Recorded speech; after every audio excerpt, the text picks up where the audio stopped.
Hello and welcome to this episode of the International Daily Roundup. For our first story, we're speaking of the US, where the impeachment proceedings against the US President Donald Trump are set to enter a new phase this week. The Judiciary Committee of the House of Representatives is set to begin discussions on the drawing up of the articles of the impeachment. We talked to NewsClick's Prabir Purkayastha on the possible impact on Donald Trump's chances of re-election and the nature of opposition against him. Take a look. Finally, to look at the impact of all this inside the United States itself. Like you mentioned, this is an extremely complicated process. And the Democrats themselves seem to be in a bit of a fix. There is one side arguing against doing any of these proceedings. There's one side calling for a censure motion, which would basically end the impeachment process there. And there's definitely a hardline side which wants to go ahead with the impeachment process nonetheless. So do you think that if this process does go ahead, there is any possibility of Trump actually being affected by any of these proceedings, or is he actually likely to benefit? I would say the core base of Trump does not seem to be affected by this, by all the figures that we see of the polls that are taken right now regarding which section approves or doesn't approve of Trump. Interestingly enough, Trump's base does not seem to have shifted. Right. So the elections then boil down to what is called also the Electoral College. And that does not correlate with population because, you know, Hillary won 3 million more votes than Trump did, except Trump won the Electoral College. Right. So as long as you have the Electoral College skewed towards those states which have less people, but comparatively more representation in the Electoral College, I think Trump seems to be safe.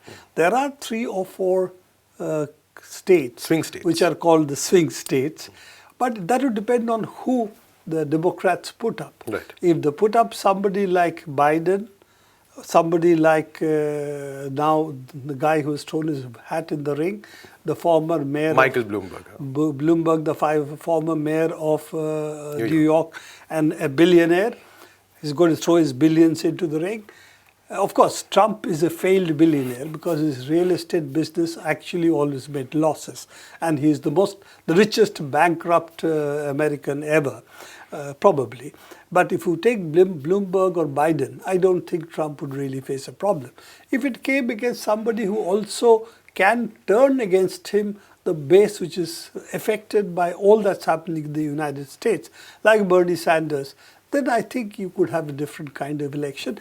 But looking at the fact that Democratic National Committee is really in hock to the Clinton machinery, I don't think there is any chance of their being able to get the nomination. So you are looking at a weak opposition finally to Trump. And I don't think that with the Senate majority that Trump has, there is any chance of an impeachment finally going through. So what you are seeing is a shift from the real policies that today bedevil the United States, how to shore up its flagging infrastructure.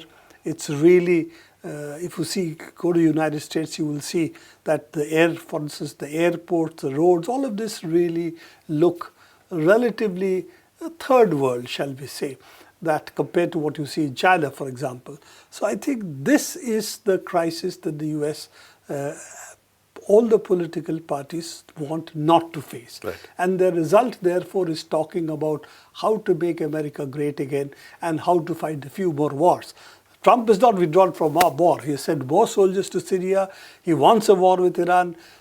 He has done shadow boxing with North Korea, but almost brought it to war at one point. So it's not that there has been any change in Trump's war policies, except that he wants to fight a different set of countries than what the Democrats want to fight. So I think both sides really are looking at policies to distract attention of the people from the real issues. And as long as that continues, if a Biden wins, a Trump wins, or a Bloomberg wins, right, I don't think it's going to make a difference to the rest of the world. Right. We are still going to see the United States wage war against the people of the world and against the planet itself. Since November 28th, over 4,000 young healthcare professionals working and receiving in-service professional training in public hospitals of Buenos Aires have been striking against a law that does not recognize them as healthcare workers and instead promotes their exploitation. The law was passed in the legislature of the country by the right-wing government. The doctors will continue the strike today and will march to the City Hall of Buenos Aires to demand a meeting with the authorities to raise their complaint. The Assembly of Residents and Concurrents of CABA, which is the organization that brings together these young medical professionals, claimed that the said law was drafted without consulting the professionals who are involved.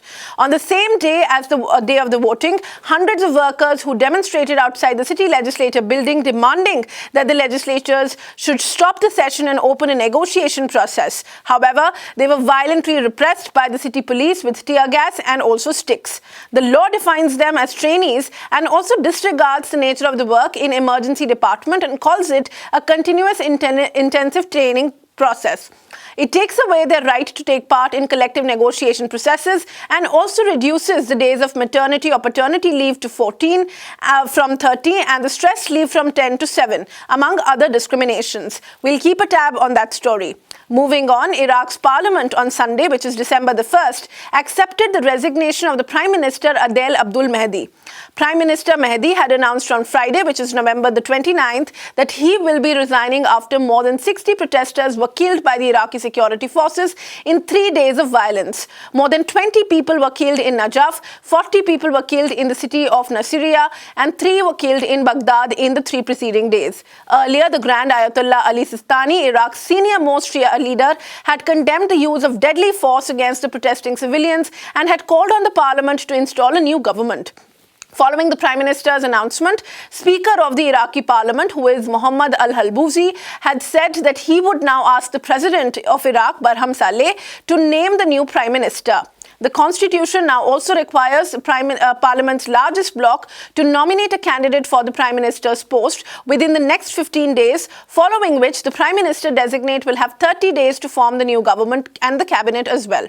Massive popular protests had begun in Iraq on October the 1st, with the people expressing their dissatisfaction with the government over issues such as widespread corruption, high unemployment, and the abysmal state of public services.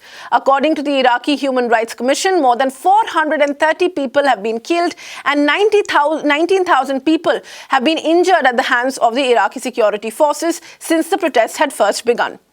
That's all that we have for you today on this episode of the International Daily Roundup. To follow these stories, our updates and our videos, log on to our website www.peoplesdispatch.org. Follow us on Facebook, Twitter and YouTube. Thank you for watching.